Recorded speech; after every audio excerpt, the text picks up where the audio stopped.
Recently for my birthday, a friend of mine gifted me a subscription to a monthly program called Art Adults and Crafts, which are craft kits for adults.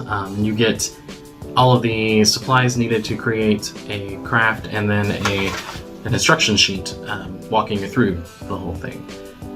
I have one of my kits here, and I thought I would go through it with you and see how it goes. They have an instructional video on YouTube, and I will link it below as well, showing how to do this particular one. This is a weaving loom kit to create a wall hanging.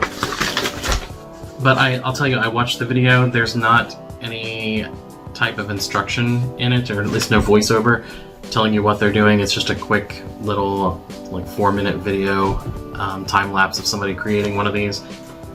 So I thought we'd go through the instructions together, and then you can come along with me and see if there's any trouble spots and difficulty putting this together. So let's get started. So upon looking at the instructions, there's a list of the materials included and then additional materials that you need to provide yourself.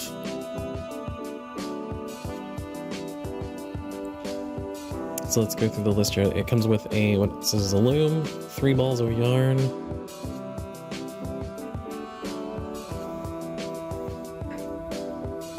a dowel rod, a weaving needle, a spool of warp thread, and a comb. And then you also have to provide a ruler, a pair of scissors, and some tape. So I just started out by following the directions like it said.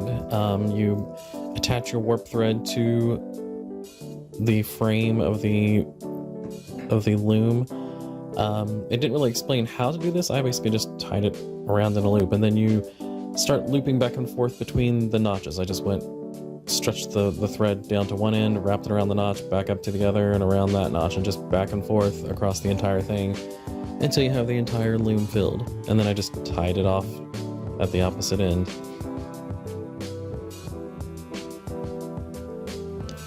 Then you add your thread or your yarn to your weaving needle, and you begin weaving.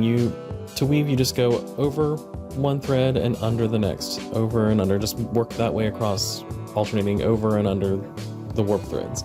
It doesn't matter which way you start, over or under, just make sure that you're alternating between each one. Now, I did run into some trouble here when I started my second row. You need to make sure your second row is the opposite of the row below. So if you were over the thread on the row below, then you're going to go under in the second row, or the next row up. And I found that sometimes I would skip threads accidentally and had to start this 2 or 3 times to get it right. But once you get into the flow of it, it goes pretty simply.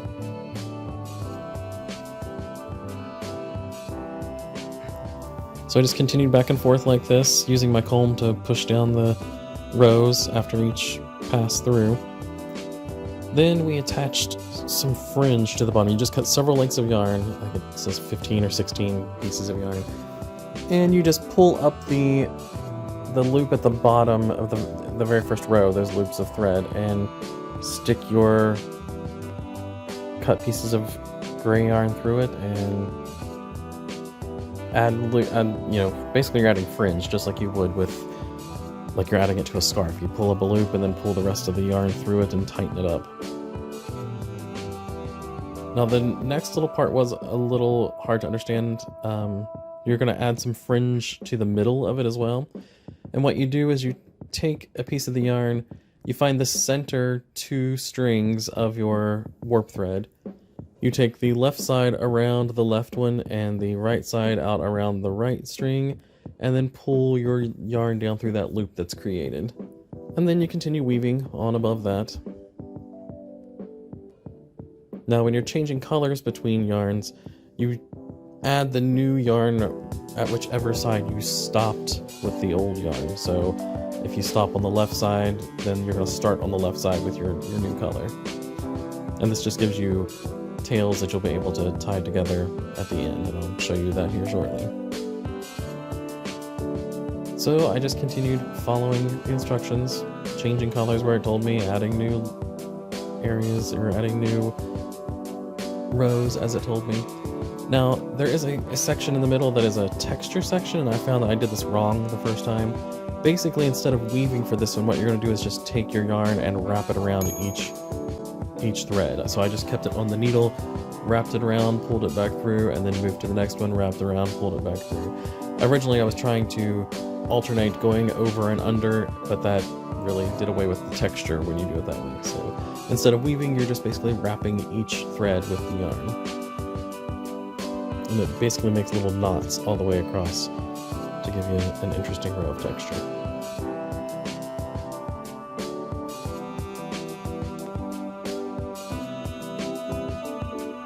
And then you basically just continue weaving several more rows. Now there is a section, up toward the upper middle of this, that is a 2-color section. And with that, you just begin weaving as you normally would. But then when you get to the middle of your piece, you stop and then go back the other way. And you're only weaving half of the warp thread at each time. So you do this for several rows. I think it's 8 or 9 rows you add that are just half rows.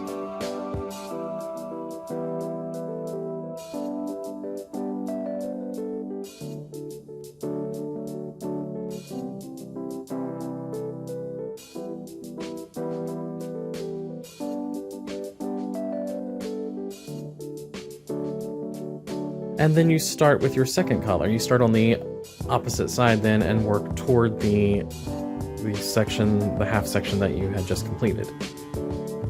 When you get to, your thread gets to the other section, you wrap your thread, and you'll see here I just kind of put it through, take the needle through the gray section here and wrap it around that last warp thread of that section, just to make sure that the two sections are attached together.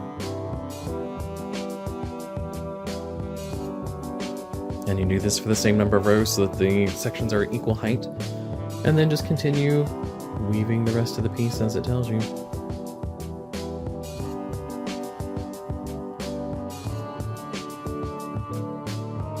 Once your whole piece is done, you carefully cut the warp thread off of the loom and then tie the two ends of it into a double knot just to keep the warp threads from slipping out. And you do this all the way across, snipping each one and tying it into a double knot. Then I flipped my piece over, and on the back I just tied off my loose ends from where I changed colors. And if you tie the knot tightly, it kind of sinks into the back and you don't see it. And I just snipped off the edges. Then once I attached it to a dowel rod, I laid it down, put tape in the shape of a V at the bottom, and then trimmed the bottom section off next to that tape. And then it was ready to hang on the wall. So there you go. There's your final product.